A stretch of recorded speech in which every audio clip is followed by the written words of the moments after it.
ಕಳೆದ ಒಂದು ವಾರದಿಂದ ರಾಷ್ಟ್ರೀಯ ಸ್ವಯಂ ಸೇವಕ ಸಂಘದ ಬಗ್ಗೆ ಹಗುರವಾಗಿ ಮಾತಾಡುವಂತ ಪ್ರಯತ್ನ,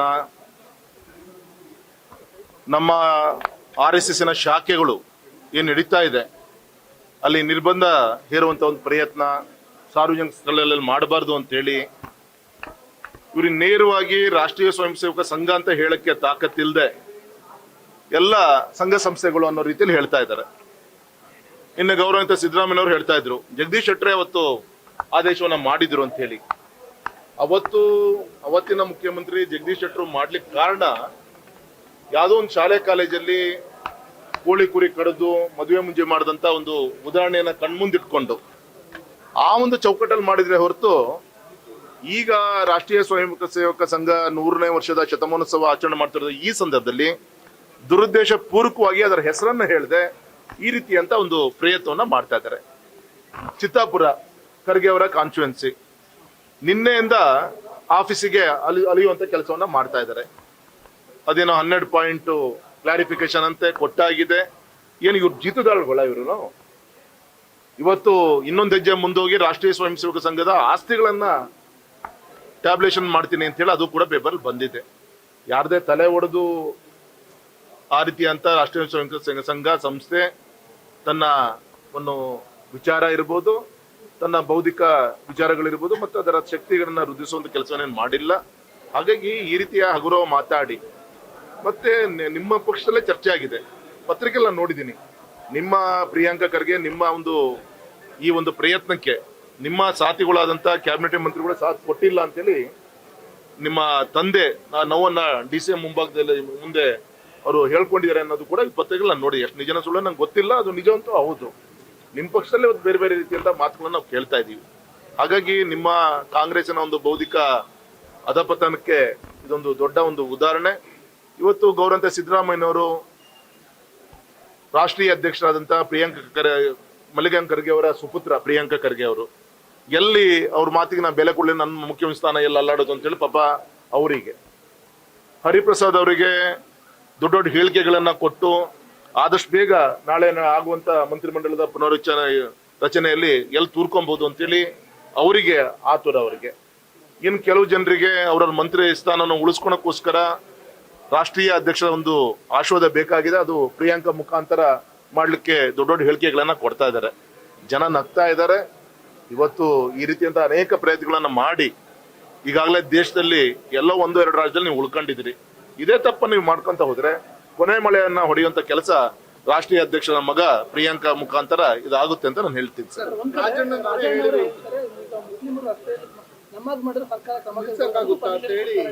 ಸರ್. ಇವ್ರ ಯೋಗ್ಯತೆಗೆ ಪೊಲೀಸ್ ಸ್ಟೇಷನ್ ಬೆಂಕಿ ಹಚ್ಚಿದಂತ ವ್ಯಕ್ತಿಗಳನ್ನ SDF ಬೇರೆ ಬೇರೆ ಅವ್ರ ಸಂಘ ಸಂಸ್ಥೆಗಳನ್ನ ಕ್ಯಾಬಿನೆಟ್ ಅಲ್ಲಿ ತಂದವನ್ನ ಎಲ್ಲರನ್ನು ಸಂಪೂರ್ಣವಾಗಿ ಬಿಡುವಂತ ಕೆಲಸವನ್ನ ಇವ್ರು ಮಾಡ್ತಾರೆ ಅಂದ್ರೆ ಯಾರನ್ನ ಮನವೊಲಿಸಕ್ಕೋಸ್ಕರ ಈ ರೀತಿ ಅಂತ ನಿಮ್ಮ ಸರ್ಕಾರವನ್ನ ನಡೆಸುವಂತ ಪ್ರಯತ್ನ ನೀವು ಮಾಡ್ತಾ ಇದ್ದೀರಿ?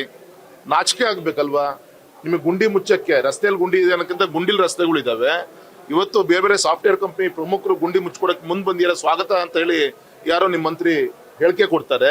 ಈ ದುಸ್ಥಿತಿಯನ್ನ ಮುಚ್ಕೊಡ್ಲಿಕ್ಕೋಸ್ಕರ ಈ ರೀತಿ ಅಂತ ಚಟಕ್ಕೋಸ್ಕರ ಈ ರೀತಿ ಅಂತ ಹೇಳಿಕೆಗಳನ್ನ ಕೊಟ್ಕೊಂಡು ಹಗುರ ಮಾತಾಡುವಂತ ಪ್ರಯತ್ನ ಮಾಡ್ತಾ ಇದ್ದೀರಿ. ಇದು ನಿಮ್ ಗುಂಡಿಯನ್ನ ನೀವು ತೋಡ್ಕೊಳ್ಳೋಂತ ಕೆಲಸವನ್ನ ನೀವು ಮಾಡ್ತಾ ಇದ್ದೀರಿ ಸರ್.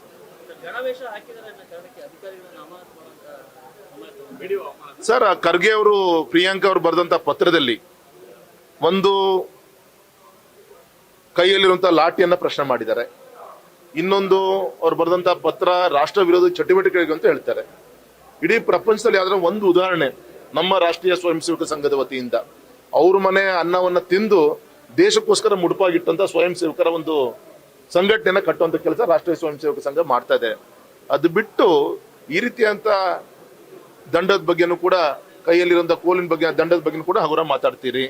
ಯಾವನೋ ಒಬ್ಬ ಟಿಫಿನ್ ಕೇರಲ್ಲಿ ಬಾಂಬ್ ಬಿಟ್ಕೊಂಡು ಬ್ಲಾಸ್ಟ್ ಮಾಡ್ಕೊಂಡು ಅವನನ್ನ ನಮ್ಮ ಏನೋ ಬ್ರದರ್ಸ್ ಅಂತ ಹೇಳುವಂತ ಪ್ರಯತ್ನ ನೀವು ಮಾಡ್ತೀರಿ. ಹೀಗಾಗಿ ನಿಮ್ಮ ನಡೆ ಇದೆಲ್ಲದೂ ಕೂಡ ಗಮನಿಸ್ತಾ ಇದ್ದೀರಿ. ನಿನ್ನೆ ನೋಡಿದೆ ಪೇಪರ್ 40,000 ಕೋಟಿ KPTCL ಪೇಮೆಂಟ್ ಬಾಕಿ ಇರೋದು. ಇವ್ರ ಸಬ್ಸಿಡಿ ಇವರ ವಿಚಿತ್ರವಾದಂತ ಇವ್ರ ಸರ್ಕಾರ ಏನು ಮಾಡ್ತಾ ಇದ್ದಾರೆ, ಬಾಕಿ ಇದೆ ಅವ್ರದ್ದು. ನಾಳೆ ರಾಜ್ಯ ಅಡ ಇಟ್ಟರು ಕೂಡ ಆಶ್ಚರ್ಯ ಪಡೋಲ್ಲ, ದುಸ್ಥಿತಿ ಬರುತ್ತೆ. ಇದು ಪಾಪ A ಖಾತೆ B ಖಾತೆ ಮಾಡ್ತೀಯ, ರೆವೆನ್ಯೂ ದುಂಡು ಮಾಡ್ಕೊಳ್ಳೋಕ್ಕೋಸ್ಕರ ಮಾಡ್ತೀಯಾರೆ, ಬಡವರಿಗೆ ಅನುಕೂಲ ಆಗ್ಲಿ. ನಿಮ್ಮ ಯಡಿಯೂರಪ್ಪನ ಮುಖ್ಯಮಂತ್ರಿ ಇದ್ದಾಗ ಸುಪ್ರೀಂ ಕೋರ್ಟ್ ಅಲ್ಲಿ ಇತ್ತು ಈ ಇಶ್ಯೂ, ಬಿ ಖಾತಾ ಮಾಡ್ಲಿಕ್ಕೆ, ಎ ಖಾತಾ ಮಾಡ್ಲಿಕ್ಕೆ, ಇವೆಲ್ಲ ವಿಚಾರ ಇವತ್ತು ರಿಲೀಸ್ ಆಗಿದೆ, ಒಳ್ಳೇದಾಗ್ಲಿ. ಆದ್ರೆ ಈ ರೀತಿಯಂತ ನಿಮ್ಮ ಅಹಮ್ಮಿನ ಒಂದು ಅಹಂಕಾರದ ಒಂದು ಹೇಳಿಕೆಗಳನ್ನ, ಪ್ರಯತ್ನಗಳು ನೀವೇನ್ ಮಾಡ್ತಾ ಇದ್ದೀರಿ ಅದು ಕೊನೆ ಆಗ್ಬೇಕು. ಇಲ್ಲ ಅಂದ್ರೆ ಎಲ್ಲ ಸೂಕ್ಷ್ಮ ಗಮನಿಸ್ತಾ ಇದ್ದಾರೆ, ನಮ್ಮ ರಾಷ್ಟ್ರೀಯ ಸ್ವಯಂ ಸೇವಕ ಸಂಘದ ಪ್ರಮುಖರು ಗಮನಿಸ್ತಾ ಇದ್ದಾರೆ, ನಮ್ಮ ಪಕ್ಷದ ನಾಯಕರುಗಳು ಕೂಡ ಗಮನಿಸ್ತಾ ಇದ್ದೀವಿ. ಬಿಹಾರ್ ಚುನಾವಣೆ ಆಗ್ಲಿ, ಎಲ್ಲ ಹಂತ ಹಂತವಾಗಿ ಇವೆಲ್ಲದಕ್ಕೂ ಉತ್ತರ ಕೊಡುವಂತ ದಿನಗಳು ದೂರ ಇಲ್ಲ ಅಂತ ನಾನು ಹೇಳಲಿಕ್ಕೆ ಇಚ್ಛಪಡ್ತೀನಿ. ಎಸ್ ಸರ್, ಅವರು ಪಾಪ ವಾರ್ನಿಂಗ್ ಮಾಡಿದ್ದಾರೆ ಗುತ್ತಿಗೆದಾರರು. ನಿನ್ನೆ ಪಾಪ ಏನೋನು ನೀರ್ಗಂಟಿ 6 ತಿಂಗಳು ಸಂಬಳ ಕೊಟ್ಟಿಲ್ಲ ಅಂತೇಳಿ ನೇಣು ಹಾಕೊಂಡೆ ಯಜಮಾನ. ಮೊನ್ನೆ ಸರ್ವೆಲ್ಲಿದ್ದಂತ ಹೆಣ್ಮಗಳು ಹೋಗಿ ಬಾವಿ ಹಾರಿದಾಳ, ಅದೇನು ಅಂತ ನಮಗೆ ಗೊತ್ತಿಲ್ಲ. ಇದೇ ನಮ್ಮ ಶಿವಮೊಗ್ಗದ ಎಸ್.ಟಿ ನಿಗಮದ ಅಧಿಕಾರಿ ನೇಣು ಹಾಕೊಂಡ. ಪೊಲೀಸ್ ಅಧಿಕಾರಿಗಳಿಗೆ ಪ್ರಾಮಾಣಿಕವಾಗಿ ಕೆಲಸ ಮಾಡುವಂತ ಒಂದು ನೈತಿಕತೆ ಈ ಸರ್ಕಾರ ಕೊಡ್ತಾ ಇಲ್ಲ. ಒಬ್ಬ ಪೊಲೀಸ್ ಅಧಿಕಾರಿ ಟ್ರಾನ್ಸ್ಫರ್ ಇದರಿಂದ ನೇಣು ಹಾಕೊಂಡ್ರು. ಈ ರೀತಿಯಂತ ಘಟನೆಗಳು ಇವತ್ತು ನಡೀತಾ ಇದೆ. ಇವತ್ತು ಪೂರ್ತಿ ಯಾವುದೇ ಒಂದು ಕ್ಯಾಲ್ಕುಲೇಷನ್ ಇಲ್ದಂಗೆ ಯಾವುದೋ ಒಂದು ಸರ್ಕಾರದ ಒಂದು ಅಧಿಕಾರವನ್ನು ಹಿಡಿಬೇಕು ಅಂತ ಹೇಳಿ ಇವತ್ತು ಪ್ಲೀಸ್ ಮಾಡ್ಲಿಕ್ಕೋಸ್ಕರ ಅದನ್ನಾದ್ರೂ ಮಾಡ್ತಾರೆ. ಮೊನ್ನೆ ಡಿ ಕೆ ಅವರು ಬೆಂಗಳೂರಿನ ಲಾಲ್ಬಾಗಲ್ಲೋ ಇದರಲ್ಲೋ ಒಂದು ಜನ ಸಂಪರ್ಕ ಸಭೆಯಲ್ಲಿ ಒಬ್ಳು ಹೆಣ್ಮಕ್ಳು ಹೇಳಿದ್ರು, ನಂಗೆ 5-6 ತಿಂಗಳಿಂದ ಬಂದಿಲ್ಲ ಭಾಗ್ಯಲಕ್ಷ್ಮಿ ಇದ್ರದ್ದು ಎಂತ ಕಾರ್ಯಕ್ರಮಗಳು 2,000 ರೂಪಾಯಿ ಬಂದಿಲ್ಲ ಅಂತ ಹೇಳಿದ್ದಾರೆ. ಇದು ಈ ಸರ್ಕಾರದ ವ್ಯವಸ್ಥೆ ಸರ್.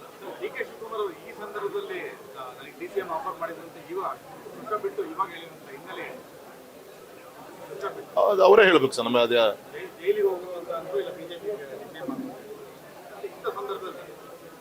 ಇವನ್ ಇನ್ನ ಚಿತ್ತಾಪುರದ ಘಟನೆನೂ ಅಷ್ಟೇ. ಅವ್ರು ಹೇಳಿದ್ದಾರೆ, MLA ಅವರು ಗುತ್ತೇದಾರ್ ಅವರು, ನನ್ನ ದೀಪಾವಳಿ ಪ್ರಯುಕ್ತ ನನ್ನ ಆಫೀಸನ್ನ ಚೊಕ್ ಮಾಡುವಂತ ಪ್ರಯತ್ನದಲ್ಲಿ ಮಾಡಿದ ಹೊರತು ಯಾವುದೇ ದುರುದ್ದೇಶ ಇಲ್ಲ ಅಂತೇಳಿ.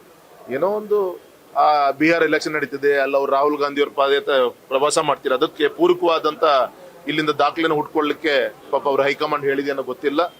ಮತ್ತೆ ಸ್ಪಷ್ಟವಾಗಿ ಕ್ಯಾಬಿನೆಟಿನ ಎಲ್ಲ ಮಂತ್ರಿಗಳು ಅವರ ಅಧಿಕಾರಿಗಳಿಗೆ ಬಿಹಾರ್ ಚುನಾವಣೆಗೆ ದುಡ್ಡನ್ನ ಕಳಿಸ್ಬೇಕು, ಫಂಡನ್ನ ಕಳಿಸ್ಬೇಕು ಅಂತೇಳಿ ಅಧಿಕಾರಿಗಳಿಂದ ಲೂಟಿ ಮಾಡ್ತಾ ಇದಾರೆ, ಅಂದೆ ವಸೂಲಿ ಮಾಡ್ತಿದ್ದಾರೆ. ಕಣ್ಣೀರ್ ಹಾಕೊಂಡು ನಮ್ಮ ಅಧಿಕಾರಿಗಳು ನಮ್ಮ ಎದುರಿಗೆ ಹೇಳ್ತಾ ಇದ್ದಾರೆ, ಅಂದೆ ರಿನ್ಯೂವಲ್ ಅಂತೆ, ಟ್ರಾನ್ಸ್ಫರ್ ದಂಧೆ ಮುಗೀತು, ಈಗ ರಿನ್ಯೂವಲ್ ಅಂತ ಹೇಳಿ ಎಲ್ಲ ಆ ಇಲಾಖೆ, ಎಲ್ಲ ಖಾತೆಯ ಎಲ್ಲ ಮಂತ್ರಿಗಳು ಇವತ್ತು ವಸೂಲಿ ಮಾಡಿ ಬಿಹಾರ್ ಚುನಾವಣೆ ಅದೇ ಒಂದು ದಂಧೆ ಆಗಿದೆ. ಅವ್ರೇನ್ ಬಿಹಾರಿಗೂ ಕಳಿಸಲ್ಲ, ಅದು ಎಲ್ಲಿ ತಲುಪಬೇಕು ಅಲ್ಲಿ ತಲುಪುತ್ತೆ, ಅದು ಬೇರೆ.